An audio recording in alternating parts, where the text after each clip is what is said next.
So to give you examples of bias, it's a very simple one. 1925, Harlan J. Bretz, an American geologist, has analyzed the channel scablands in the Washington state. He came to the conclusion that they were the result of a flood. He didn't find the source of the water that had created the flood, but that's what he published in the Journal of Geology in 1925. There was a tremendous reaction in the scientific world against the idea. The very idea of a flood was just iconoclastic. Well, it was blasphemy for a standard uniformitarian geology. So the best specialist of the day went to the site, spent 3 weeks, and came back concluding there is nothing in the field that proves that even hints of any flood.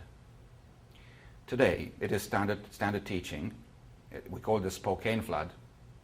And not only there was one flood, they say, essentially 500 cubic kilometers of water gashed down from Lake Missoula, cutting the channel scablands. Now they talk about a dozen floods. So suddenly the floods became, the catastrophes became uniformitarian.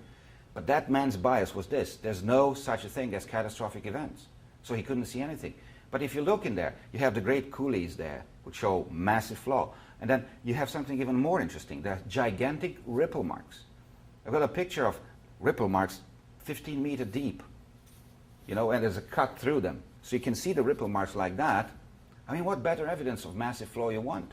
But if you're blinded by your bias, you don't see it.